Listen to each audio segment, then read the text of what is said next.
Estamos em home office, inclusive a parte de apoio, eventualmente alguém vai ao escritório, mas conseguimos acessar o servidor e estamos todos trabalhando nas nossas residências. Muito boa tarde a todos. Declaro aberta esta sessão de julgamento do Tribunal Pleno do TRE do Rio Grande do Sul e saúdo os eminentes colegas, desembargador Armínio da Rosa, desembargador Silvio Moraes, desembargador Gerson Fischmann, desembargador Thompson Flores, desembargador Amadeu Butelli, desembargador Oyama de Moraes, saúdo o doutor Fábio Venzon, ilustre procurador eleitoral, saúdo o doutor Rogério Vargas, em seu nome, saúdo a todos os servidores do nosso TRE, e uma saudação muito especial à doutora Maritânia Dallagnol, que hoje participará da sessão em defesa de seus constituintes. Saúdo também a nossa assistência. Vamos, então, desde já, colegas, ao primeiro julgamento da tarde, é o recurso 060070322, de Boqueirão do Leão, relatoria do eminente desembargador Silvio Moraes, e é um recurso apresentado pelo MDB, órgão municipal de Boqueirão. Há uma manifestação oral por parte da doutora Maritânia Lúcia Dallagnol, que falará pelo recorrente, o MDB de Boqueirão. Consulto a doutora Maritânia se concorda com a dispensa do relatório. Concordo, sim, excelência. Então, muito bem. Então, a senhora está com a palavra pelo tempo regimental, doutora Maritânia. Não há sustentação da parte adversa, né? Não, é só o recorrente. Depois o Ministério Público. Então, excelentíssimo desembargador, presidente deste egrégio Tribunal Regional Eleitoral do Rio Grande do Sul, senhores desembargadores que compõem este plenário, digno representante do Ministério Público Eleitoral, funcionários do tribunal, que em cumprimento na pessoa do doutor Rogério Vargas, um cumprimento especial ao relator, desembargador Silvio, colega, né, muito querido, e sempre atento na função de juiz desta corte. Excelências, aqui se trata do seguinte, é uma AIJE, uma ação de investigação judicial eleitoral, e foi proposta em razão dos seguintes fatos. 3 dias antes das eleições, no município de Boqueirão do Leão, uma eleição, diga-se desde já, muito disputada, com bastante acirramento entre os dois candidatos, né, as duas frentes que disputavam a eleição no município, né, 3 dias antes das eleições, os candidatos aqui demandados e vitoriosos no pleito, vitoriosos por apenas uma diferença ínfima de 18 votos, um município que tem 5.000 eleitores, 18 votos de diferença entre as chapas concorrentes, né?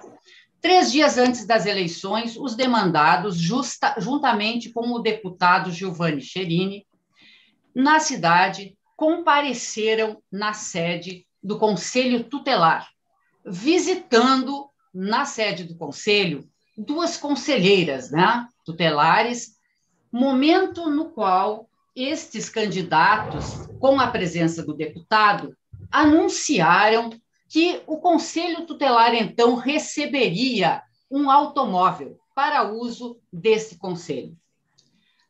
Esta reunião na sede do Conselho, e em presença dessas 2 conselheiras, não teve participação de nenhuma outra autoridade local, senão o candidato Josemar, o candidato a vice e uma candidata a vereadora.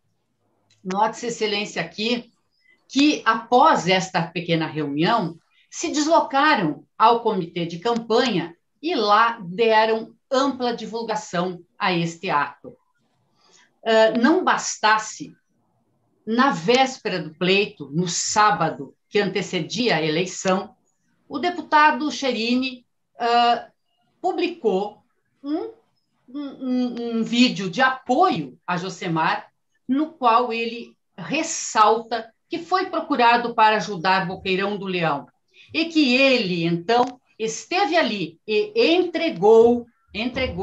conseguiu, através de emenda parlamentar, um carro para o Conselho Tutelar do município e, a partir disso, então, se dispunha, né, pede voto, portanto, amanhã, vote 22, vote no Josemar e no Guto, né, no Josemar e no Guto, para que eu possa ajudar ainda mais o município de Boqueirão do Leão. Estes são os fatos, e o que se alega aqui, excelências? Estes fatos, eles caracterizam a conduta vedada e o abuso de poder político. Por quê? De início, é importante destacar que não se está discutindo aqui o mérito das emendas parlamentares. Para todo esse debate acerca dos deputados fazerem uso de verba pública, que, ao fim e ao cabo, ele acaba por perpetuar, por vezes, parlamentares, né, nos seus mandatos, em razão desta troca que fazem, né, troca de um favor aos municípios ou aos seus correligionários, né, e a partir dali amarram seus apoios para as eleições parlamentares, ou outras críticas que se faça ainda por negociações, né, no poder central, em razão e tendo como pano de fundo as emendas parlamentares. Não é disso que se trata, não discutimos o mérito. Elas estão ali e é absolutamente legítimo que os deputados façam uso destas emendas que a lei lhes confere para que entreguem, então, e auxiliem os municípios através, com dinheiro público também, dessas emendas lá nesses locais onde eles têm os seus apoios políticos. Não é disso que se trata e não é isto que se está a questionar. O que se questiona aqui, excelências, é que foi utilizado o dinheiro, não se tratou de visita institucional, porquanto foi anunciada esta visita não ao Conselho Tutelar, mas sim a uma conselheira. O e-mail do gabinete do deputado foi destinado à conselheira Fernanda e não ao Conselho, dando, portanto, um caráter pessoal a esta visita. Boqueirão do Leão tem muitos problemas com a infância e adolescência. É um município que, pelo plantio de fumo local, etc., o IBGE aponta como um município com o maior número de crianças de trabalho infantil, né, naquele local. É interessante destacar isso. E o município tem um trabalho muito forte nesta questão do Conselho Tutelar e do atendimento da infância e da juventude em razão desses fatos. Ao fazer esta visita, que não foi institucional, porque combinada com a conselheira, há um empoderamento, não do conselho, mas de uma pessoa, de uma agente, o agente do conselho, né? E o bem que foi entregue pelo deputado, ele foi entregue com a finalidade única de decidir o pleito. Apenas o contato desta conselheira tutelar, das duas conselheiras tutelares que ali estiveram presentes, seus familiares e pessoas próximas que viram neste fato uma forma de empoderar este conselho, né, através da entrega de um bem público, já seria suficiente para estabelecer o desequilíbrio. Não se está aqui, de forma alguma, a discutir o papel do deputado, ou o fato de que ele não pudesse estar lá para apoiar seus candidatos, nada disso.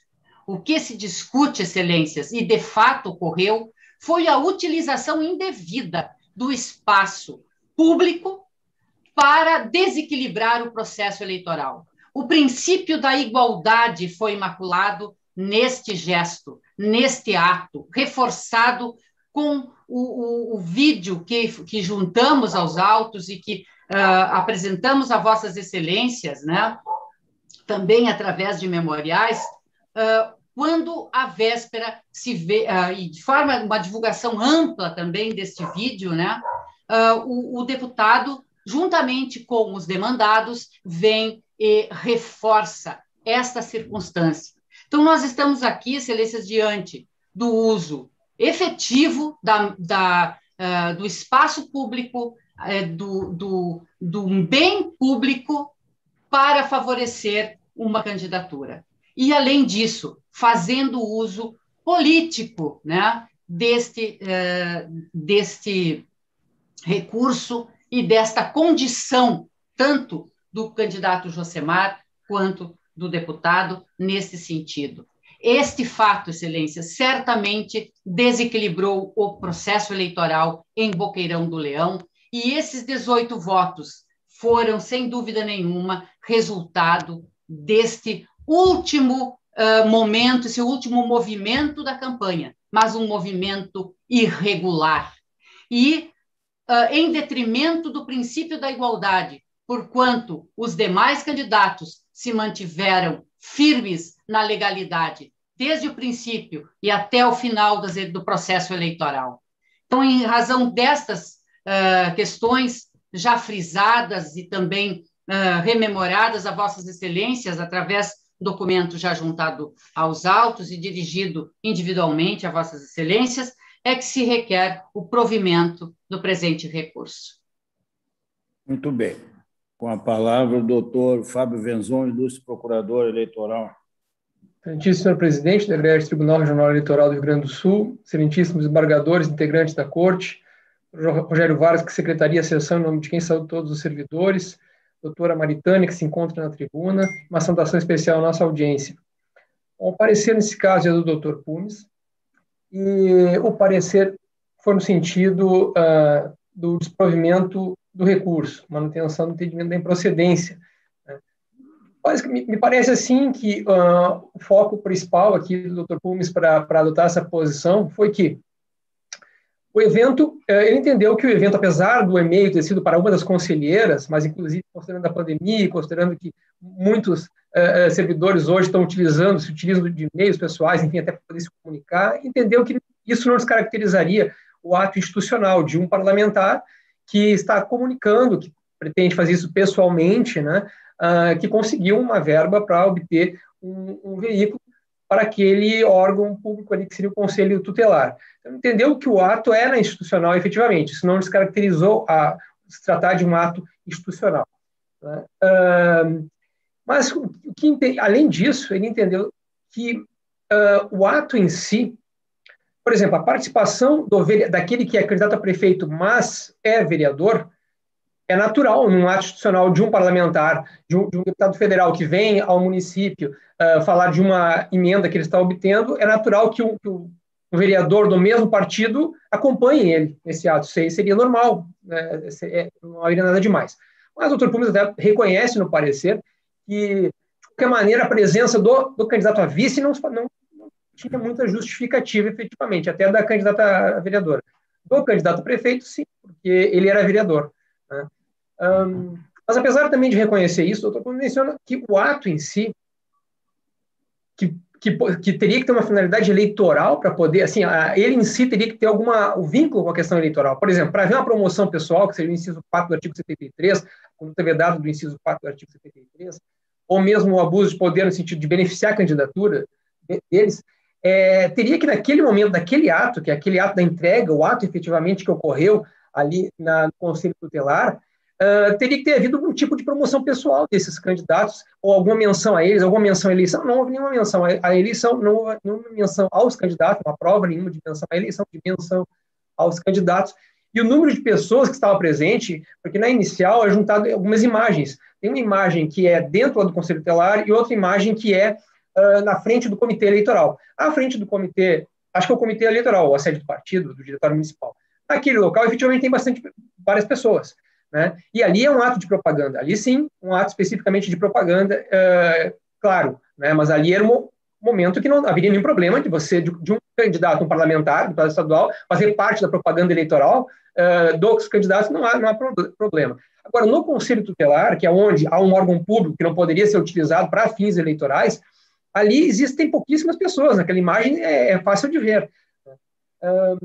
Foi referido que o deputado, ele no seu testemunho, teria falado, que acho que perguntado aonde estava o vice, que era o Guto, se ele estava dentro ou fora, ele disse, não, o tumulto estava grande, eu não consegui saber. Mas depois, isso é mencionado no parecer do Dr. Pumes, ele mesmo esclarece no seu depoimento que não é que tivesse muita gente, mas na hora ali não conseguiu ver ali. Mas não que tivesse muita gente no local, tinha 10 pessoas, 8, 10 pessoas ali. E a imagem mostra isso, né? Mostra ali no Conselho Tutelar 8, 10 pessoas. Poucas pessoas. Então, o parecer do Dr. Pumes, eu entendo que ele se vincula muito a isso, ou seja, pouquíssimas pessoas no evento, pouquíssimas pessoas. A maioria, inclusive, era o deputado, seus assessores, o candidato, e ali duas conselheiras, por exemplo, né? Pessoas de fora, eleitores mesmo, não tinha, era mínimo o que havia no evento. Então, houve menção à candidatura no evento, né? Então, em virtude disso, entendeu que não houve a conduta vedada, porque o ato poderia ser realizado, e mesmo que houvesse o abuso de poder, entendeu que da forma como foi realizado, ele não teria essa dimensão capaz, apesar da diferença pequena de votos, efetivamente, a dimensão capaz de afetar a normalidade e a legitimidade do pleito.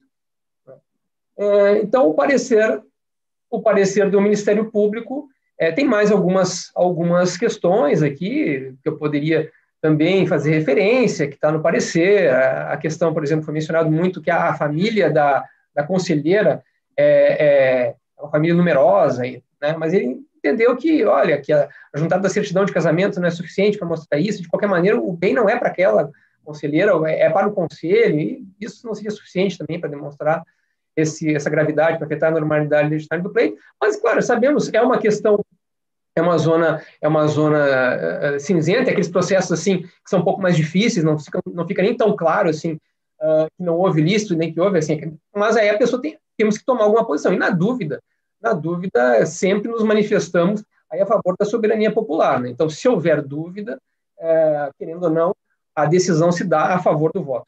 Em virtude disso, o parecer, como referido, é pelo conhecimento e desprovimento do recurso. Muito bem. Com a palavra o eminente relator, desembargador Silvio Moraes.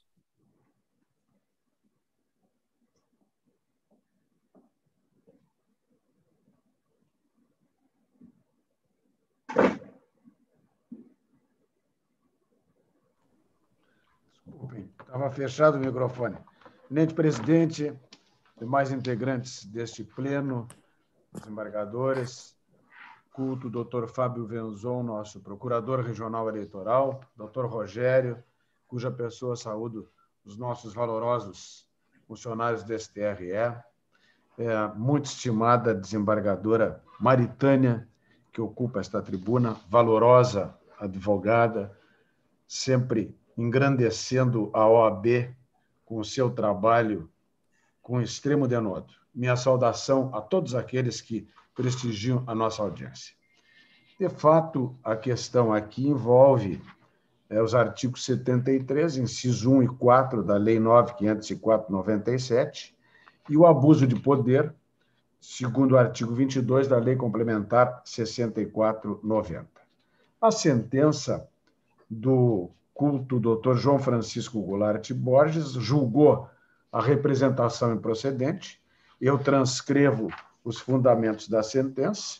Depois do meu voto, um pouco extenso, inclusive em função da jurisprudência que eu colacionei, faço uma referência à Constituição, à Lei Complementar 64 e 90, e aí, no que importa, eu passo direto ao exame das denominadas condutas vedadas, com fulcro no 73, 1 e 4 da 9.594 e 97, para dizer que, realmente, do conjunto dos autos e dos fatos, ressai incontroverso que, em 12 de 11 de 2020, acompanharam o deputado Giovanni Querini em visita realizada ao Conselho Tutelar do Boqueirão do Leão, ocasião na qual o parlamentar anunciou às conselheiras presentes que o órgão seria contemplado com automóvel a ser adquirido com recursos financeiros advindos da emenda parlamentar impositiva de sua autoria, tal qual fidedignamente relatado pela doutora Maritana. Inclusive, as características do encontro estão relatadas nos autos, né? E vai ali a transcrição do que foi dito pelas conselheiras, de que veio ao CT o candidato a prefeito Josemar, vice-prefeito Luiz Augusto Schmidt Guto, juntamente com o deputado federal Giovanni Querini, acompanhados da candidata vereadora Érica Fontoura, mais um casal que, a princípio, são assessores do deputado. Na verdade, 7 pessoas compareceram lá. O deputado Querini falou que conseguiu o carro para o CT e que, nas próximas semanas, o CT receberá um ofício sobre o carro. Nós, conselheiras, escreveram elas, ouvimos e não nos manifestamos, apenas escutamos sua afirmação de apoio ao Conselho Tutelar. Fernanda e Janaína são as conselheiras. Houve até uma certa, no curso da demanda, discussão sobre esta escolha do porquê esse carro para esta localidade, e que a fidedignidade da doutora Maritana há pouco nos disse que se trata realmente de um conselho tutelar muito movimentado, com muita necessidade, e isto me deixou muito confortado, porque dirimeu de todo a indagação que eu havia me feito acerca da escolha. Pois bem, o que eu estou dizendo? Que a prova oral colhida, consistente no depoimento de Adriane Serini, que é assessora do deputado, e do próprio deputado, corroboram as afirmações de que esta reunião não durou mais do que 10 minutos, nas dependências internas do Conselho. Além disso, o encontro está também inequívoco, visava o anúncio da entrega do automóvel, e que eu antecipo, me convenci que realmente se trata, vejam bem, de uma questão institucional. O que é que nós temos ainda? Novamente confirmada por um print da foto da reunião, postada na página pessoal do Giovanni Querini no Facebook, em que se vislumbra o parlamentar e momento de fala e outros 5 ouvintes, não havendo presença de elementos como camiseta, bandeira, dístico ou material impresso que pudessem conferir uma conotação eleitoreira a este encontro. Não houve também, em momento algum, pedido de voto. Vejam, há uma questão que a doutora Maritana enfatiza, tanto no recurso e também nos memoriais, e agora da tribuna também, que é a questão do tumulto. Vejam, o espaço era pequeno, só entraram lá 7 pessoas e não coube mais ninguém, algumas delas até ficaram do lado de fora. Mas se atribuiu que o deputado teria falado em tumulto, como se fosse em relação ao espaço dentro do Conselho Tutelar. Mas, na verdade, também ficou demonstrado que o tumulto não se referia à aglomeração, mas um tumultuado dia, porque ele, inclusive, teve diversos compromissos, incluindo passar na sede do partido, aonde foi feita aquela foto. Então, o que eu estou dizendo é que não existem elementos hábeis a apontar que os órgãos recorridos tenham tido uma participação ativa no ato. Por quê?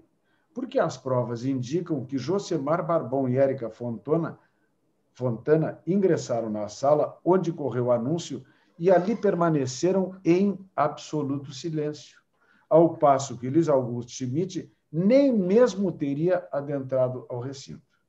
Ressalte-se ainda, vejam que Érica Fontana e Luiz Augusto Schmidt não exerciam cargos públicos à época. Nada, portanto, os impedia absolutamente de terem acompanhado o deputado na visita institucional reservada à repartição pública com o objetivo de divulgar fato de interesse do órgão e da comunidade. Pois bem, a doutora Maritana também enfatizou esta questão.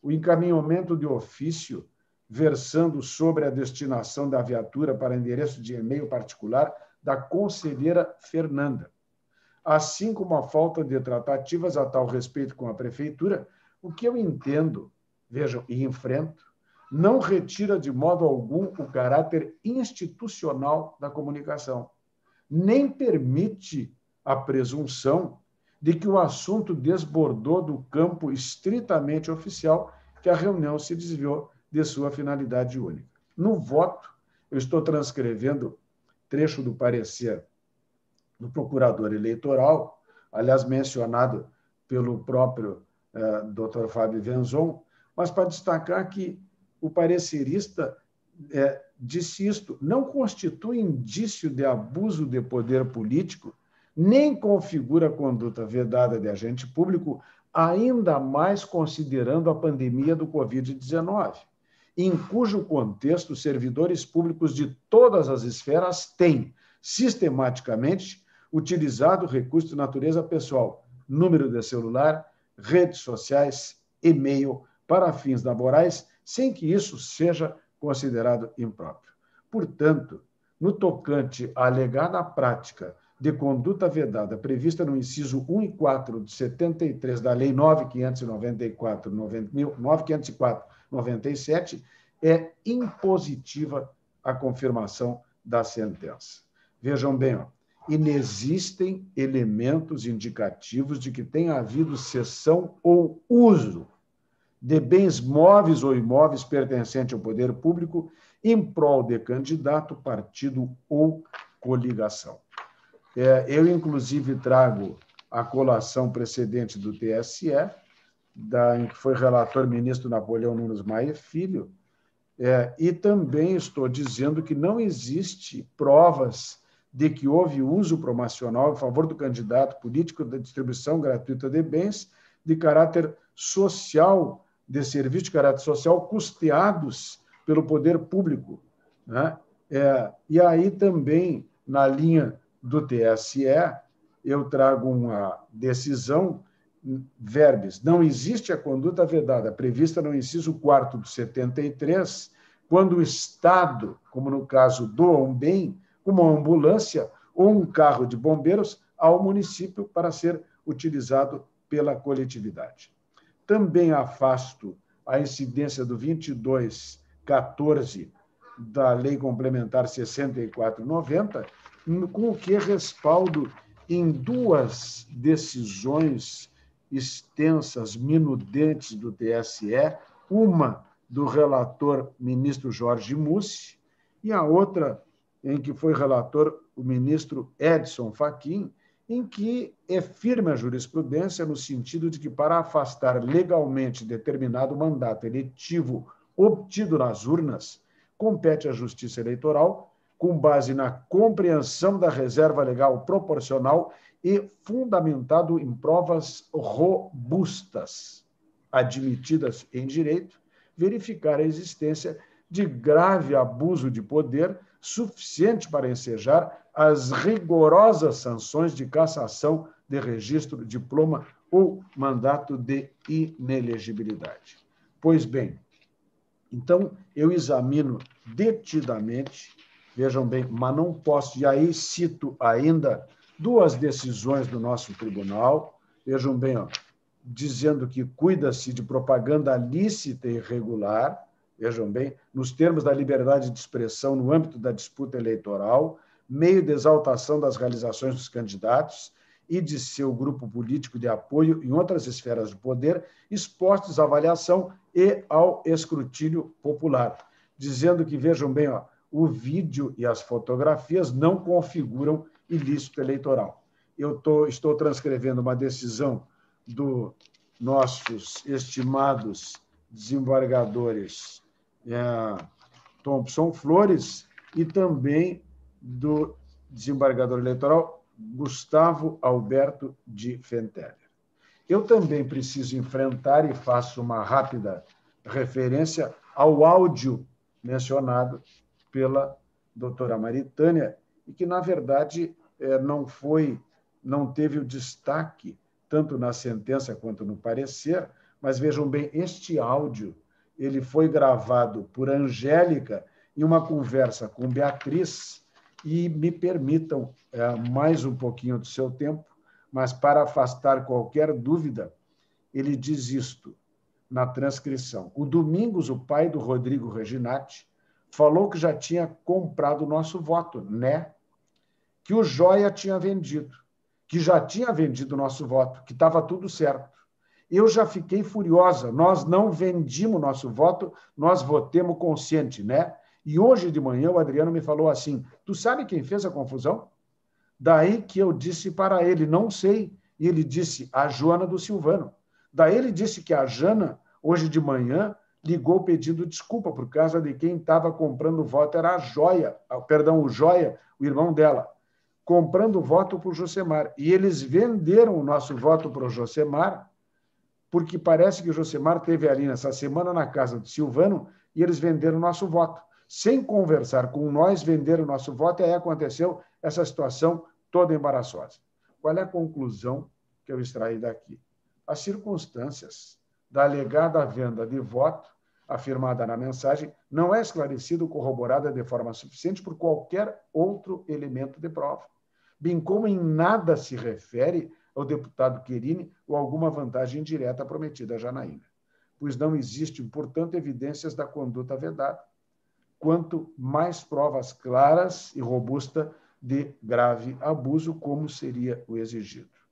Eu quero, agora, finalizando o voto, dizer que, embora a culta doutora Maritânia tenha, no seu característico zelo, enfatizado que a disputa foi definida por apenas 18 votos, a diferença entre o primeiro e o segundo colocado no pleito majoritário, nós estamos falando em um universo de 4.975 eleitores que compareceram para o voto, entendendo que o caderno probatório não autoriza o reconhecimento de prova cabal e induvidosa da existência de abuso de poder político que tivesse realmente ensejado que estes 18 votos teriam sido decisivos para o resultado final do pleito.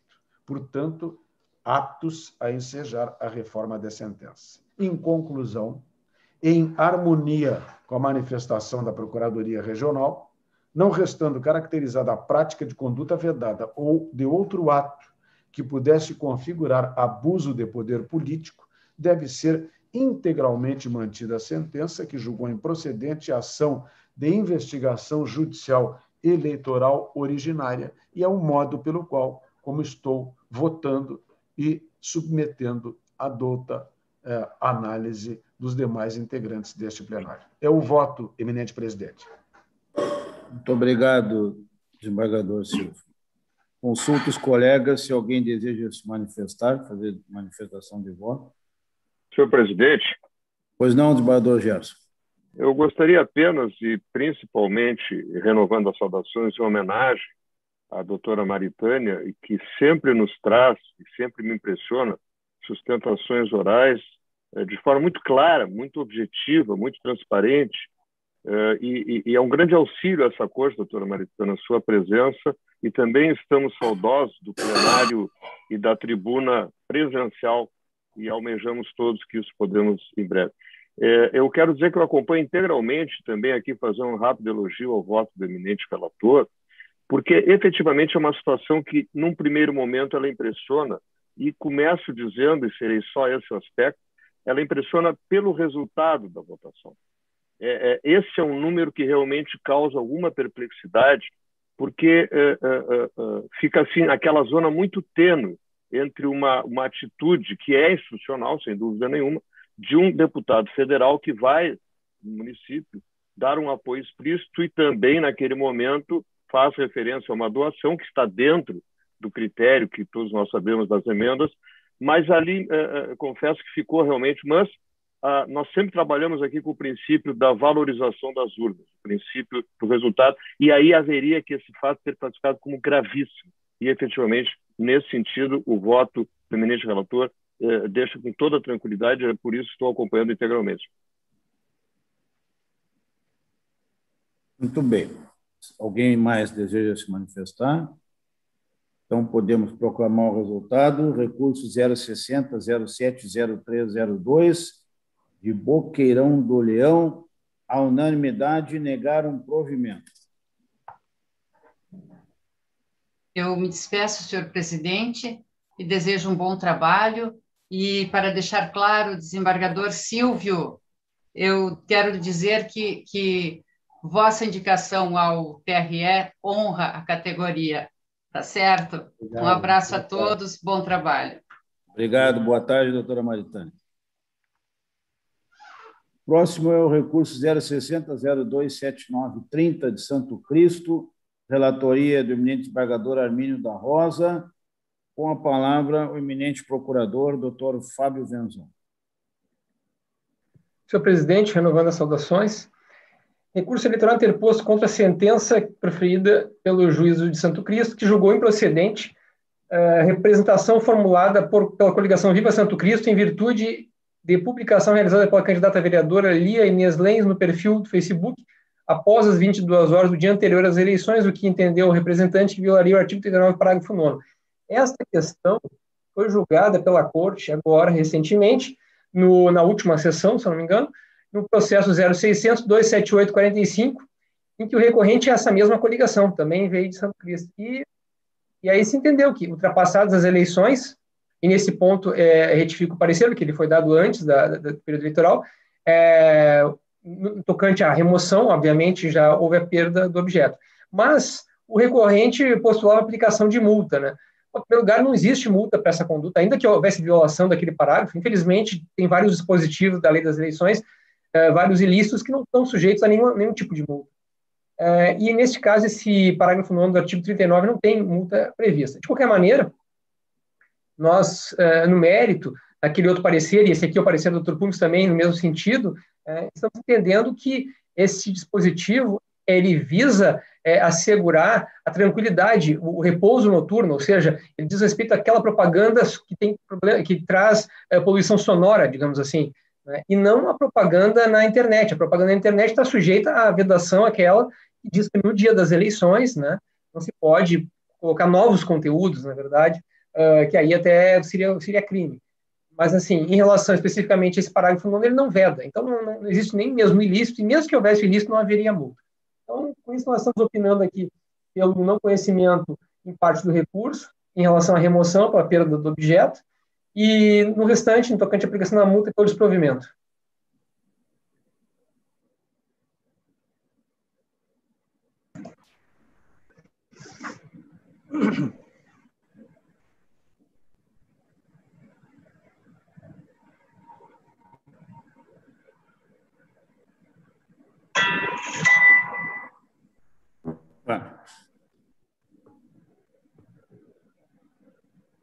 Desculpe, colegas, me afastei aqui por um minuto.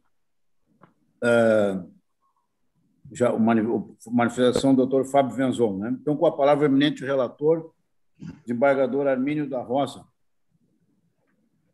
Senhor presidente, me permitindo endossar as saudações já feitas, o voto vai no mesmo sentido do parecer ministerial. Vou completar para não conhecer de parte o recurso, que resultou prejudicado, e quanto ao que resta de interesse à aplicação da multa, o parecer ministerial é muito claro, muito correto, ao dizer que a vedação, a partir das 22 horas do dia anterior ao pleito, diz com situações que envolvam eventual perturbação do sossego. A internet não causa isso, a vedação para ela é só no dia do pleito, com o que estou conhecendo em parte e desprovendo do que conhecido o recurso. É como voto, senhor presidente. Muito bem. Consulto os eminentes colegas se alguém deseja se manifestar. Então, proclamando o resultado, recurso 060-0279/30 de Santo Cristo, negaram provimento unânime. O próximo é o recurso 060-069610 de Venâncio Aires, relatoria do eminente desembargador Gerson Fischmann. Com a palavra, o eminente procurador, doutor Fábio Venzon. Senhor presidente, renovando as saudações, recurso eleitoral interposto pela coligação Unidos por Todos, em face da sentença que, em ação de investigação judicial eleitoral, fundada em abuso de poder político e econômico, julgou improcedente pedido formulado em face de Jarbas Daniel da Rosa e Isaura Bernardetti, Landim, candidatos eleitos, a prefeita e vice-prefeita no município de Venâncio Aires. Existe uma preliminar e a questão envolvia o fato de que o candidato, que seria médico, ele estaria, no período que ele deveria estar desincompatibilizado, estaria emitindo, enfim, certidões médicas ou receituários médicos. Na verdade, ele continuaria trabalhando, né, e não teria se afastado. E, nesse caso, foram juntados, para comprovar isso, foram juntadas duas receitas dele, com data, no período em que ele deveria estar desincompatibilizado. Mas se verificou que havia rasura nessas duas receitas. E aí até existe uma preliminar do próprio autor da ação de nulidade, porque teria que se fazer uma perícia grafotécnica para ver se não foi ele que fez. Mas não faria o menor sentido que ele fosse rasurar uma receita que ele fez para colocar uma data na qual ele teria que estar afastado. Ele estaria fazendo isso para quê? Para se prejudicar? Para dizer, não, eu emiti aqui em outubro, botar outubro quando na verdade estava janeiro? Não faz o menor sentido, né? Então, essa perícia ela faria sentido para provar quem tentou incriminá-lo, vamos dizer, quem tentou fazer prova contra ele indevidamente, quem tentou fraudar uma prova contra o candidato. Aí sim. Mas isso é uma outra ação. Pode no futuro haver necessidade dessa perícia grafotécnica, saber quem foi que rasurou para colocar datas ali que não estavam, na verdade, né? Então, se verificou isso. Existe essa rasura, e isso, por si só, afasta a preliminar de nulidade, obviamente, porque não existe, é óbvio que não foi o candidato aqui que rasurou, porque ele não ia fazer isso com prejuízo próprio, né? Então, nesse sentido, estamos entendendo que não há interesse, né, nessa prova, não faz sentido para o processo, para o objeto deste processo. Então, nós mencionamos, nesse ponto estamos de acordo com o magistrado sentenciante quando afirma que não faria sentido que o próprio candidato, o que eu acabei de dizer, né? Então, essa perícia seria necessária para um outro processo, mas não para essa AIDE. Bom, rejeitada a preliminar, há a questão também de que, então, a prova que havia de que ele estava exercendo a medicina pública no período que deveria estar afastado, era exatamente essas receitas. E essas receitas já não servem como prova, porque, afinal de contas, a data que foi colocada ali nelas é uma data rasurada, não vale como prova. E, finalmente, a prova testemunhal também não auxiliou aos autores, ao contrário. Por quê? As únicas, na verdade, foram ouvidas como informantes, porque exerciam cargo em comissão na prefeitura, né, e que teriam apontado, então, essas informantes apontaram que teria havido, sim, realmente, naquele período, ele teria repassado essas receitas. Contudo, como mencionado, elas exerciam cargo de confiança na prefeitura, então foram ouvidas como informantes, sendo que o candidato da coligação autora era o atual prefeito do município. Elas eram cargo em comissão dentro da prefeitura, o autor da ação, a coligação autor, está vinculada ao atual prefeito do município. Então, realmente, não serve como prova, então, somente esses depoimentos dessas pessoas que foram ouvidas como informantes. Por outro lado, as demais testemunhas, que são servidoras estatutárias, e uma das pacientes, elas, devidamente compromissadas, abonaram a conduta do investigado e confirmaram que o mesmo não exerceu qualquer atividade após sua desincompatibilização. Então, com isso, nós estamos entendendo que realmente não há prova do exercício da atividade durante o período indevido, que pudesse caracterizar algum abuso de poder, algum outro ilícito eleitoral. E razão pela qual nós estamos opinando pelo conhecimento e desprovimento do recurso. Muito bem. Com a palavra, o eminente relator, desembargador Gerson Fischmann. Senhor presidente, renovando as saudações, em especial também ao doutor Fábio Benzon, ao doutor Rogério Vargas, em nome de quem saúdo os servidores e a nossa assistência, o voto efetivamente está em consonância com o parecer, como já é reiterativo aqui na Corte do Ministério Público. Apenas é uma situação curiosa, né? Eu me permito só destacar, porque examinei cuidadosamente esta alegação quanto aos dois atestados, que efetivamente se percebe, né, sub ictu ocubi, no documento, que há efetivamente uma rasura em ambas as datas. E, evidentemente, não tem a menor cabimento pressupor que o candidato eleito iria rasurar para colocar num período que ele não poderia. Penso, até passou-me assim como reflexão, provavelmente pode ter acontecido, mas isso é apenas um detalhe assim como eu costumo dizer, né, aqui falando em óbito dicto, que esta paciente tenha deixado essa receita em algum lugar e quando foi usá-la já estava muitos meses posterior e pode ter feito alguma rasura para efeito de adquirir a medicação lá adiante. Não sei nem se houve a intenção, até porque essa rasura ficou explicitada porque esta paciente entregou a via original que ela tinha ao representado e ele juntou nos autos e aí se percebe a data no original, que era a data onde ele não tinha essa incompatibilidade. Então, até por isso, no voto, eu estou afastando, até porque não era tão claro assim, né? Porque se puder, não é uma rasura. Há um detalhe colocado em cima da data que torna um número um pouquinho mais grosso. Então, até por isso também eu não vejo aqui indícios de má-fé que houve pleiteado e estou afastando também, mas nesse sentido de não reconhecer aqui causa, até porque não há minimamente, além dos depoimentos também, né, qualquer repercussão que se pudesse ter tido demonstrado em algum desequilíbrio. De modo que na linha do Ministério Público, o voto, senhor presidente, vai, conforme já foi colocado com anterioridade aos colegas, no sentido de afastar as preliminares suscitadas e pelo desprovimento do recurso, mantendo a sentença. Muito bem. Consulto os colegas se alguém deseja fazer manifestação de voto. Então, proclamando o resultado, 060069610 de Venâncio Aires, a unanimidade, rejeitar as preliminares e negar um provimento ao recurso. Próximo é um recurso 060054850 de Gravataí, relatoria do eminente desembargador Thompson Flores, recurso apresentado pelo doutor promotor eleitoral. Passo a palavra ao eminente procurador, doutor Fábio Venzon. Senhor presidente, renovando as saudações, recurso efetivamente do Ministério Público Eleitoral de sentença que julgou improcedente ação penal para absolver o réu da imputação de prática do crime de boca de urna. Entendeu a sentença que havia aqui um flagrante preparado, então que se tratava de crime impossível, enfim. No parecer do doutor Pumes faz uma distinção, entende que aqui não se trata de flagrante preparado, no máximo poderia ser um flagrante esperado, fazendo uma distinção de que, e aí junto a jurisprudência nesse sentido, de que o flagrante preparado, ele teria uma questão de certa forma, um agente provocador da conduta do autor do suposto crime, né? Ele seria provocado a praticar o crime. Isso seria a distinção. E já no flagrante esperado, não. Né?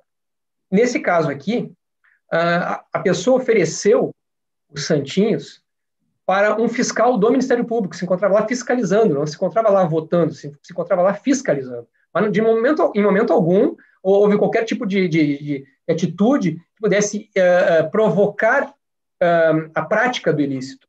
Né? Então, diante dessa distinção, no parecer, consta que não seria o caso de absolvição baseado apenas nessa afirmação da existência de flagrante preparado, porque não haveria flagrante preparado nesse caso. Né? Porém, de qualquer maneira, ainda que por fundamento diverso, o doutor Pumes coloca no parecer que, obviamente, o bem jurídico tutelado, que seria a liberdade de voto do eleitor, aqui neste caso não tinha como sofrer qualquer tipo de dano ao bem jurídico, ou mesmo tentativa de dano ao bem jurídico tutelado, porque não era um eleitor que se encontrava lá. Né? Então, foi distribuído o santinho para uma pessoa que não era eleitor, que era um fiscal que se encontrava lá. Poderia também se falar, talvez, em crime impossível, mas não por causa de um flagrante preparado, mas por causa dessa condição da pessoa que recebeu, não é? Que recebeu o santinho, que não era eleitor. E não existe prova de que ele tenha distribuído o santinho para outras pessoas que são eleitores. Claro, é possível, é bem provável que ele até talvez tenha feito isso, mas no processo penal para fins criminais, a prova tem que estar aqui nos autos. Então, não estando nos autos, e havendo apenas a prova de que quem recebeu foi o fiscal do Ministério Público, o parecer do Ministério Público é pelo desprovimento do recurso, mantendo-se a sentença de absolvição. Muito bem. Com a palavra, o eminente relator, desembargador Thompson Flores. Senhor presidente, o Eu até quero fazer uma pergunta ao eminente procurador regional. Eu tenho no meu relatório como seu parecer pelo parcial provimento. Vossa Excelência alterou ou é isso mesmo? Perdoe. O que eu... Já aconteceu, às vezes nós buscamos aqui o arquivo no computador e ele vem, às vezes, diferente, porque houve uma mudança do que está no PJE. Foi buscado no computador pela secretaria, esse não é um parecer meu. No parecer que eu recebi, o que consta ao final é: o Ministério Público opina pelo provimento do recurso apenas para afastar, eu acho que tinha talvez uma preliminar de nulidade, que eu acabei não falando, talvez seja isso. Então seria isso, seria realmente. Apenas para afastar seria para afastar as consequências da nulidade da prova. Isso, não, isso sim, é que eu acabei não passando da questão da nulidade da prova. Sim, com certeza, o parecer é nesse sentido. Então, no final, consta: o Ministério Público opina pelo provimento do recurso, então, provimento parcial, apenas para afastar a caracterização de flagrante preparado, mantendo-se o juízo absolutório ante a insuficiência das provas contidas nos autos para sustentar a condenação. Está correto. Eu apenas solicitei esse esclarecimento, senhor presidente, e desde já peço escusas por ter interrompido um pouco o ritmo da sessão, mas é porque eu vou adotar na íntegra o parecer do Ministério Público, exatamente sentido pelo parcial provimento, né, apenas para afastar as consequências do flagrante preparado, mantendo-se a absolvição. Então, esse é o voto, senhor presidente. Muito bem. Os termos do parecer. Consulto os eminentes colegas, se alguém deseja se manifestar. Não havendo, então, recurso 060, 05, 48, 50 de Gravataí, a unanimidade, deram parcial provimento ao recurso para afastar a declaração de nulidade da prova produzida por suposta existência de flagrante preparado, mantendo a absolvição do réu.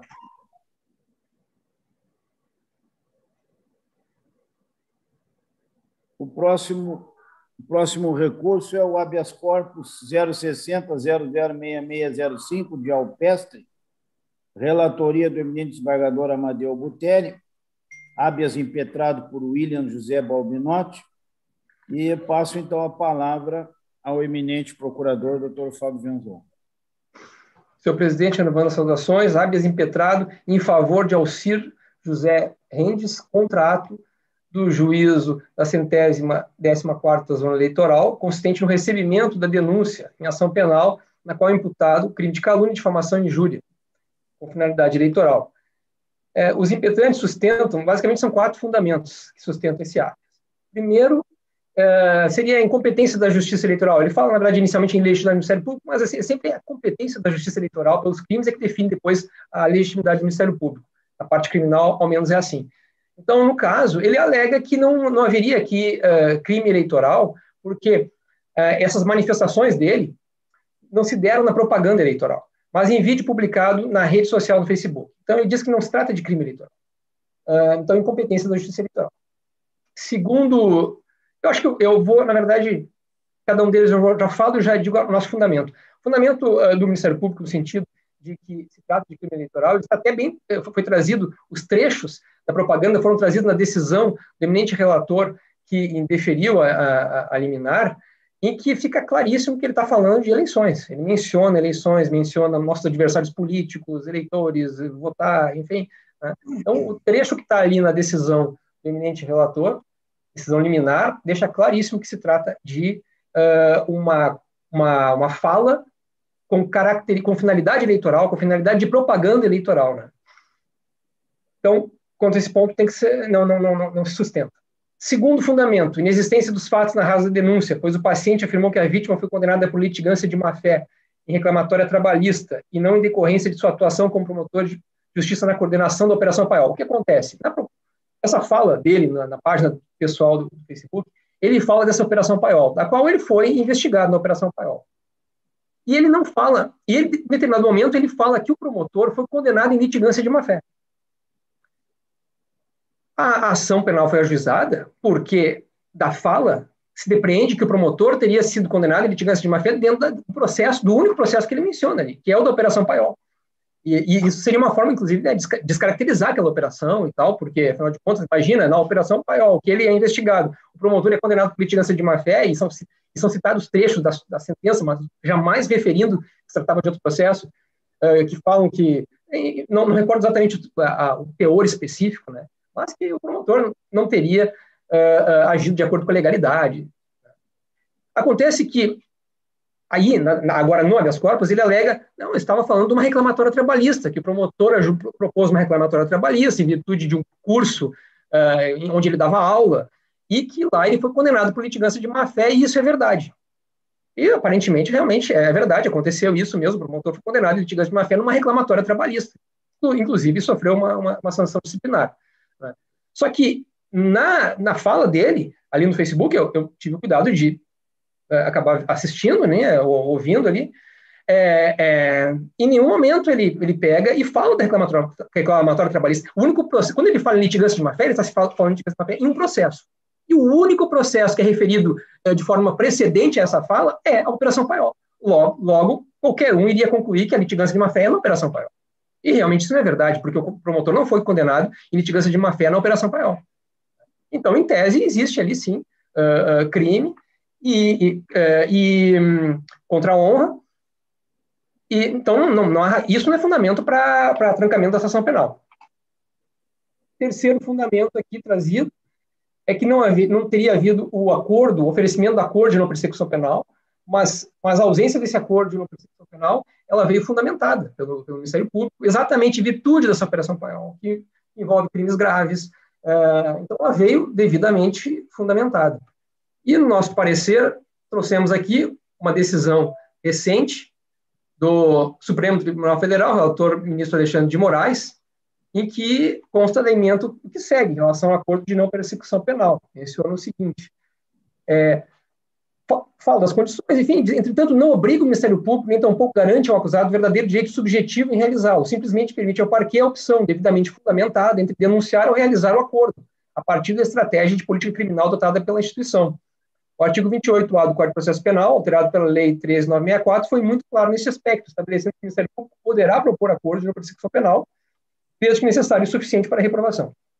E aqui, como eu referi, o Ministério Público trouxe a fundamentação pela qual e aí nós transcrevemos a fundamentação do Ministério Público, né, crimes de lei de licitações, crimes de organização criminosa e tal, pela qual ele entendia que não era adequado a concessão desse benefício. E, finalmente, o terceiro motivo seria que as testemunhas não teriam sido, como não teria havido um inquérito prévio, as testemunhas não teriam sido informado por que daquelas testemunhas, qual a razão daquelas testemunhas. Mas não existe uma previsão no nosso CPP da necessidade de você, para cada testemunha, dizer essa testemunha eu estou rolando por causa disso, estou rolando por causa daquilo, por causa do outro. O juiz, ele vai decidir se essas testemunhas são relevantes ou não, ele pode até questionar o autor nesse sentido. E, de qualquer maneira, ainda que houvesse essa obrigação, ela não importaria em trancamento da ação penal. No máximo, ela importaria em intimação do autor para informar qual é a necessidade daquela testemunha, por que foi arrolada daquela testemunha. Jamais o trancamento da ação penal. No máximo, isso, essa medida. Então, com essas considerações, nós estamos opinando pela denegação da ordem de habeas corpus.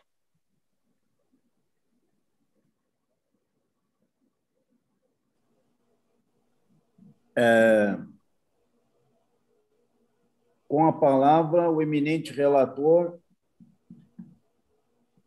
desembargador Amadeu Butelli. Senhor presidente, endossando as saudações já feitas, a questão é bastante simples e já encaminho que eu acolho integralmente o bem lançado voto do Procurador Regional Eleitoral. Busca o paciente Alcir José Rendes o trancamento de ação penal pelas razões ali já elencadas pelo Dr. Venzon. Esse expediente teve inicialmente um indeferimento de uma liminar de meia lavra e depois um pedido de reconsideração igualmente indeferido em razão da alegação de fato novo de que a magistrada, na origem, havia designado dia 27 de abril para audiência de instrução e julgamento. Muito bem. Todos sabemos que a medida de habeas corpus para trancamento de ação penal é uma medida de exceção. Somente é cabível quando, de plano, se verificam ilegalidades manifestas ou abuso de poder. No caso, não verifiquei a existência de nenhum constrangimento ilegal a ser experimentado pelo paciente Alcir. Examino no voto todas as imputações que ele refere não serem verdadeiras, consignando que, com relação aos delitos contra a honra, as circunstâncias da sua prática conferem notadamente conotação eleitoral. Tanto que ele finaliza fazendo referências à sua candidatura, né, ao número do partido, no dia 15 é 15, Alcir e Olivane. Eu transcrevo esses relatos, né, constantes do referido vídeo feito pelo candidato e publicado no Facebook. De modo que essa divergência de entendimento sobre a competência, no caso aqui, a Justiça Eleitoral atrai a competência naqueles delitos que praticados durante a propaganda ou, de alguma forma, com finalidade específica de propaganda eleitoral. Isso é corroborado, né, pelo entendimento pelo Tribunal Superior Eleitoral. Sobre a ausência de justa causa para o prosseguimento da ação penal, que igualmente também é alegado pelos impetrantes, né, o habeas corpus, todos sabemos que não comporta dilação probatória. A prova tem que ser pré-constituída, extreme de dúvidas, né? Somente quando evidenciada manifesta a atipicidade da conduta, ausência de indícios de fundamentação da acusação ou uma causa de extinção de punibilidade, é que pode ser de plano reconhecido. Não há, então, constrangimento ilegal evidente e incontroverso.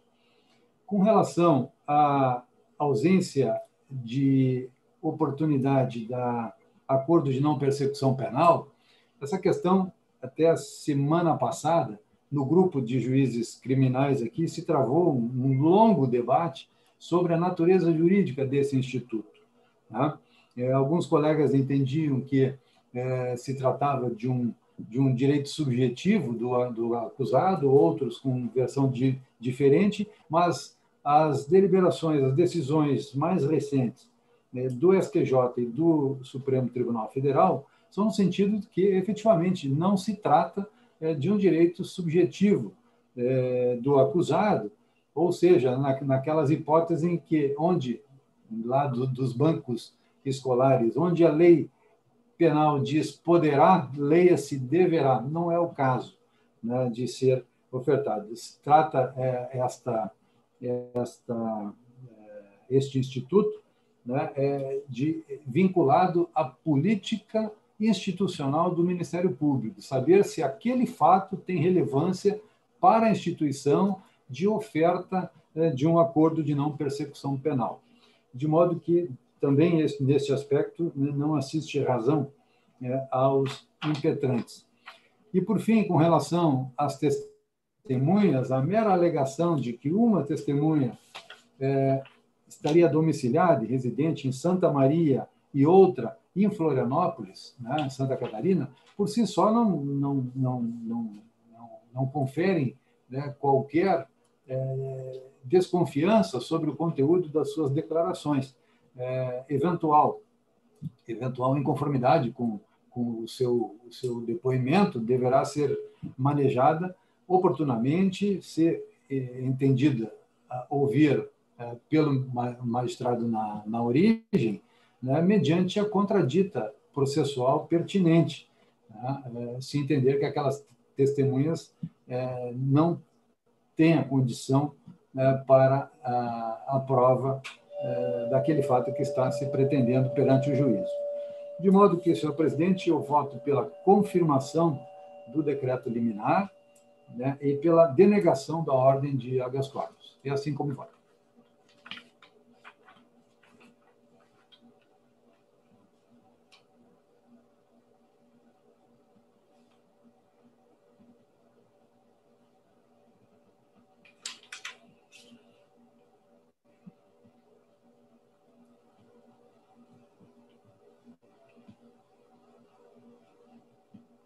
Presidente, então estamos lhe ouvindo. O senhor está sem som.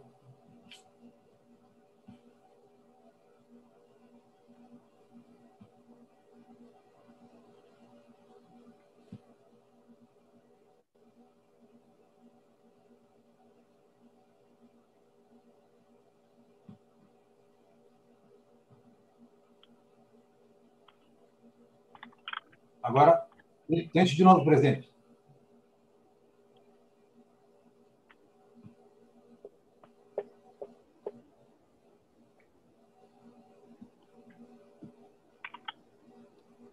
O microfone consta como aberto, mas nós não ouvimos. Quando o senhor mexe em algum objeto aí, a gente ouve o barulho. Talvez o senhor está com fone, não? Não baixou sem querer o volume do microfone, presidente?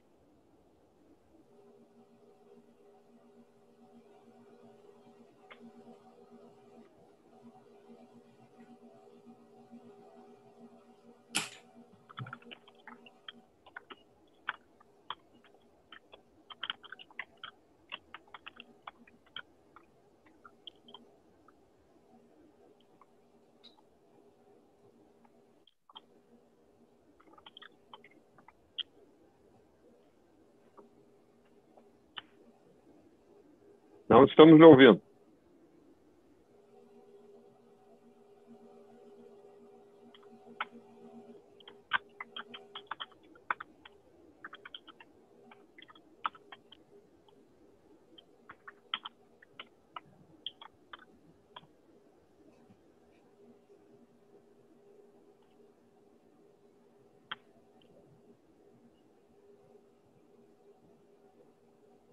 Desembargadores, os senhores ouvem o presidente? Quando eu falo, estão ouvindo? Agora sim. Tá. É que, colegas, desculpe Agora sim. Está havendo, esse computador está com problema de som, porque o microfone está aberto aqui e vocês não escutam. Eu estou falando agora pelo celular, com o alto-falante através do Dr. Rogério. Aí, tá? Como é o último processo, vamos terminar assim. Mas o computador é novo, estou inaugurando hoje ele. Inclusive, quando o desembargador Amadeu estava falando, me chamou a atenção que eu praticamente não ouvia. E o som aqui está no máximo. Não sei o que está vendo. Bem, colegas, então vamos ao último julgamento. É o recurso 060. Senhor presidente, 6312. o senhor não proclamou o resultado. Relatoria. Presidente, por favor, o senhor não proclamou o resultado aí, não consultou os colegas ainda. Não, eu tinha proclamado, mas é que o som não saiu aí, que eu não sabia que não tinha saído. Pô, tá certo. Então, o habeas corpus 060-006605 de Alpestre, a unanimidade confirmaram a liminar e denegaram a ordem de habeas corpus. É que quando eu promulguei o resultado aqui, já não estava reproduzindo o som. Bem, colegas, essas são as inconsequências da sessão ao vivo. Queria falar, desembargador Amadeu? Tem mais um na pauta, né? Tem mais um? Tem. Sim, tem um agora. É o 060, o último, o 060 066312 de Montenegro. Relatoria do... Deixa eu tirar o som aqui, que está dando delay. Relatoria do desembargador Amadeu Butelli. Eu passo a palavra ao eminente procurador, doutor Fábio Venzon. Senhor presidente, renovando as saudações. Este processo trata-se de recurso interposto por Vilmar Espíndola em face de sentença que ele aplicou a penalidade de suspensão do serviço público pelo prazo de 10 dias, pelo fato de, apesar de convocado para a função de secretário de sessão, não ter comparecido aos trabalhos eleitorais referentes às eleições de 2020. O recorrente alega que foi impedido de justificar sua ausência perante o cartório pois dirigiu-se diversas vezes ao local com documentação pertinente em mãos, mas o espaço encontrava-se sempre fechado. O espaço encontrava-se sempre fechado para atendimento externo, impossibilitando a justificativa pretendida. Alegou que apresentou justificativa pelo aplicativo de mensagens da Justiça Eleitoral, fundamentando na sua situação etária e de saúde, pois estaria no grupo de risco para a Covid, tem 57 anos, sofreria de doenças psiquiátricas e de hipertensão. Então, essas são as justificativas trazidas. Mas é relevante, para contextualizar, verificar a conversa que ele teve com o servidor da Justiça Eleitoral, em que fica claro que, na verdade, a primeira motivação que ele trouxe não era essa, era filiação, e essa segunda motivação dele de saúde, depois a gente vê na página dele do Facebook que ele fala, também é um caso de descaracterizar. Não seria de tal modo, na verdade ele não queria participar, isso é claro, mas essas foram as desculpas que ele deu para isso, mas que não era realmente um motivo verdadeiro, né, que me impedisse de comparecer. Esse é que é o nosso entendimento. Por exemplo, no final de agosto de 2020, o cartório eleitoral tem a troca de mensagens do cartório eleitoral com ele, né? Então, o estagiário do cartório eleitoral de Montenegro entra em contato com ele, falando da necessidade que como o atendimento presencial está suspenso, ele está usando esse telefone particular para esse contato. Caso precise realizar contato com o cartório, pode utilizar os seguintes canais. Ele fala de WhatsApp, telefone, e-mail. Tá todos os canais para ele realizar, porque ele mencionou que não teve condição, né? Foi presencialmente, não tinha necessidade de ser presencialmente. Tinha uma série de formas dele se comunicar. Aí ele chega e a primeira coisa que ele vai falar é: estou filiado a um partido, não posso, não devo trabalhar, infelizmente, nessa eleição, pois é falta de ética. Trabalhar e estar filiado a um partido político, me desculpa, mas esse ano não posso trabalhar na eleição. Com todo respeito, me perdoe. Aí a pessoa do cartório menciona que não há impedimento dele participar, só fica impedido aquele que exerce cargo executivo dentro do partido. Aí ele vem e fala. Aí ele junta umas receitas e caixas de medicamento e fala: não, mostro que não é má vontade de ajudar, né? Estou me tratando de uma depressão, como prova para vocês, e aí junto umas imagens. Aí a pessoa do cartório fala para ele: olha, infelizmente, se o senhor tem uma justificativa, que seja médica, o senhor tem que enviar com a máxima brevidade possível, prazo de 5 dias, tudo sendo organizado, né? As eleições estão sendo organizadas, por isso tem prazos para se enviar justificativos, né? Pedido de dispensa para o e-mail tal. E, enfim, né? Então foi esclarecido o que ele deveria fazer. Isso aí tem que ser dirigido para a juíza, e-mail tal e tal. Aí ele diz qual é o nome da juíza, vou no médico e peço, enfim. Assim terminou a conversa com a Justiça Eleitoral. Ele poderia ter dado andamento, se é que seria o caso, né? Mas as conversas dele do Facebook, da página dele do Facebook, acabam descaracterizando aquela situação de uma pessoa que realmente tem um problema de saúde, que por causa desse problema de saúde não pode. Fica caracterizando a situação de alguém que não quer simplesmente exercer essa função pública. Ele coloca no Facebook: fui convocado novamente, tentei de todas as formas de não ir. Daí é crime, mas crime em plena pandemia, e o direito constitucional, isso é democracia, já há 3 anos perco meu tempo, por que não pegar os profissionais que estão aí parados? E é crime se negar, não irei, pronto, presto serviço comunitário, já algum dia você conseguiu advogado, aí fala outras coisas. Não, então, portanto, mesmo que você ganhe no bruto acima de 3 salários, aí fala outras coisas. Aí depois uma outra pessoa com quem está conversando com ele fala para ele assim: amigo, eu também fui vítima desse trabalho sem retorno algum. Para ficar livre disso, é só você filiar a algum partido que você estará livre para sempre. Aí ele coloca, aí ele fala: Beto, que é essa pessoa que interlocutor dele, Beto, te agradeço, até me filiei, porém me disseram que eu estaria liberado, que eu estaria liberado, tá aqui, né? Pois não fazia parte da administração do partido. Quer dizer que não estaria liberado, não fazia parte da administração do partido. Nada contra, mas quantas pessoas que estão paradas que poderiam ser convocadas? E se eu não for ainda serem punido pela justiça, pode isso, em plena pandemia, ainda aumentar o horário em mais 1 hora, por que não fazem um revezamento para o pessoal? Enfim.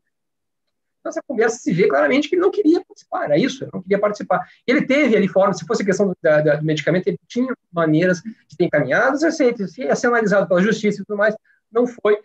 A comunicação estava aberta, né? Então, em virtude disso, parece que efetivamente é o caso de aplicar a sanção. Pode-se até pensar que não é o caso de ser 10 dias de suspensão, ser menos do que isso é uma outra questão. É até o máximo de 15 dias. Foi aplicado 10 dias. Aí isso é uma outra questão, mas que entendemos que é o caso de aplicar uma sanção, nesse caso, nessa situação, entendemos que sim, é o caso. Diante disso, a Procuradoria manifesta pelo... E aqui tem uma questão também anterior, que agora que eu estou me atentando aqui, que seria uma intempestividade do recurso. Não é? De qualquer maneira, às vezes, essa questão de análise da intempestividade, às vezes é complicada, às vezes tem a questão do PJE, enfim, são tantos regramentos, que eu até prefiro adentrar aqui no mérito. Eu não sabia se efetivamente a corte vai pela intempestividade, né? Então, assim, tem essa questão prévia da questão da intempestividade do recurso. Ele foi intimado a sentença em 21 de janeiro, quinta-feira, ao passo que o recurso foi interposto em 27 de janeiro.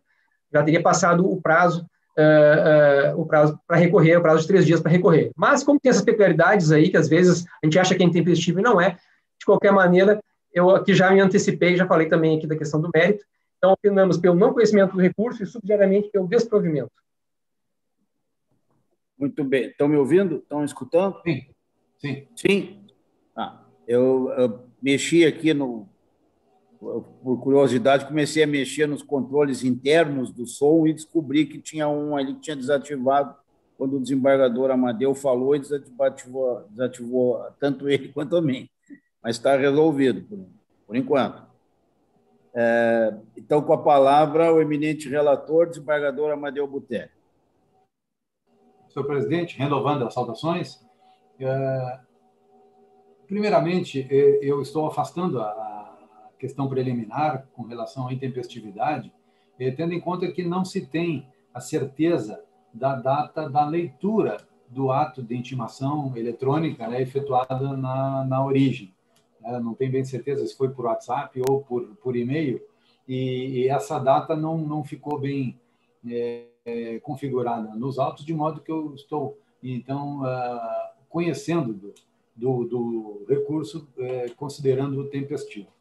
Com relação à conduta do senhor Vilmar Espíndola, que é funcionário público, nós já julgamos aqui, presidente, casos em que efetivamente houve impedimento de natureza médica, impedimentos outros, né, alguns de tentativa de justificativas que não foram acolhidas, mas o caso aqui é flagrante e manifesto que o senhor Vilmar não desejava participar da convocação para mesário no pleito de 2020.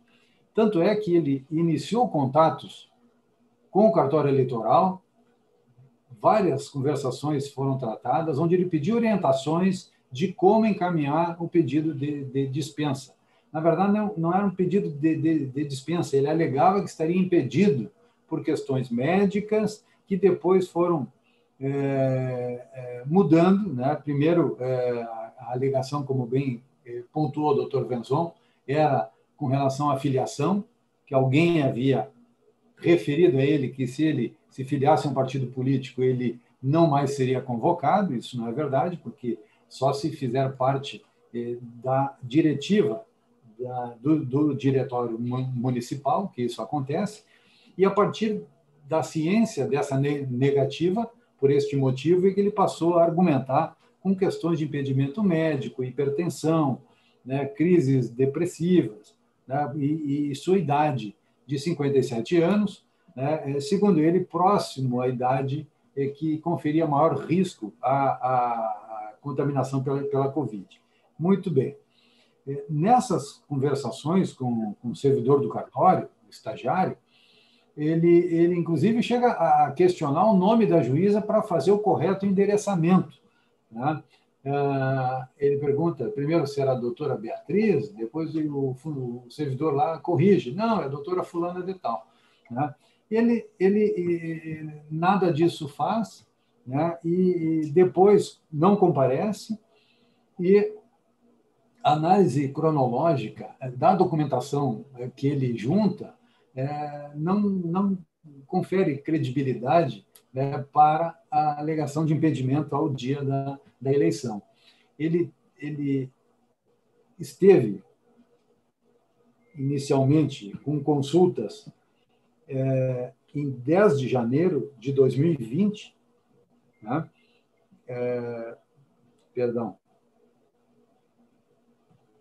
Em abril de 2020, ele foi ao serviço médico e foi encaminhado para a avaliação psiquiátrica em razão de um episódio depressivo. Lá em abril de 2020, ele recebeu algumas receitas médicas, que até o manejo do recurso ele não havia adquirido a medicação. tanto que as receitas são com data lá retroativa, né? O receituário é daquela época, né? E quando a petição foi protocolada em 27 de janeiro, né, a documentação ainda estava com a segunda via da receita, que é retida pela farmácia ou pelo serviço médico lá municipal. Não se pode dizer que seria uma pessoa que teria dificuldades de contatos, né, para encaminhar essa justificativa. Ele fez o contato com o cartório via WhatsApp, é funcionário público e maneja perfeitamente a ferramenta Facebook. E vários comentários dele, né, primeiro na página da Serralheria Patinhas, né, ele faz esses comentários bem pontuados pelo Dr. Venzon, onde ele manifesta a revolta com a convocação e o desejo de não participar da eleição, e que teria tentado de várias formas, sem êxito, né, a sua dispensa. De modo que eu estou votando por conhecer do recurso, simplesmente para o efeito de reduzir a penalidade, presidente, porque os 10 dias de suspensão do serviço público importam em 33% de vencimento salarial.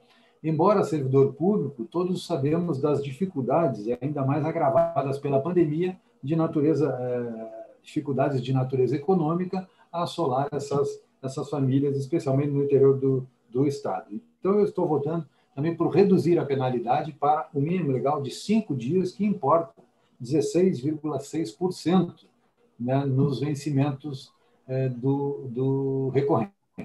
E assim como voto, presidente. Muito bem. Consulto os colegas se alguém deseja se manifestar. Senhor presidente, brevemente, apenas que estou acompanhando o eminente relator, eu cheguei a ficar em dúvida, confesso, quanto a uma redução, exatamente por ser um funcionário público que chegou ao ponto de bloquear o ato da Justiça Eleitoral. E isso me impressionou sobremodo. Então, uma manobra assim de todo absolutamente censurável de um funcionário público. Mas, tendo em vista o momento, as dificuldades econômicas, eu vou acompanhar também, inclusive, na redução da multa. Só essa observação, senhor presidente.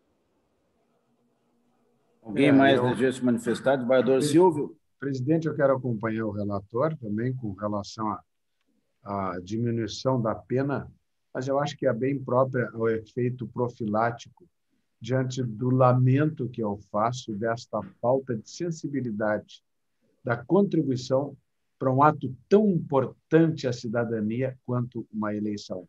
E principalmente vindo de um funcionário público que deveria ser este que, encarando a expressão do seu cargo, a importância do seu cargo, deveria, sim, estar aliado e não se postar de forma eminentemente alheia e até contraditória na contribuição deste serviço. Então, eu acompanho o relator em baixar unicamente em função da situação, da pandemia, das dificuldades por que passam todos neste momento, mas lamentando realmente a atitude. É isso. Obrigado. Uma correção, Amadeu. Senhor presidente, só uma correção. Eu referi errado o nome. Ele perguntou qual é o nome da juíza, a doutora Deise, e o servidor lá. Não, é a doutora Priscila. Então, havia essa troca permanente de informações, e eu só queria corrigir o nome da juíza, que eu me equivoquei. Perfeito. Alguém mais deseja se manifestar? Então, proclamando o resultado, o recurso 060-06-6312 de Montenegro, a unanimidade, deram parcial provimento para reduzir a penalidade imposta para 5 dias de suspensão do serviço público, com base no artigo 124, parágrafo 2º do Código Eleitoral. Bem, colegas, nossa próxima sessão será terça-feira, 27 de abril, às 14 horas. Agradeço a participação de todos e desejo a todos muito boa tarde, um bom trabalho e até a próxima terça-feira, se Deus quiser. Muito obrigado. Boa tarde. Boa tarde. Obrigado.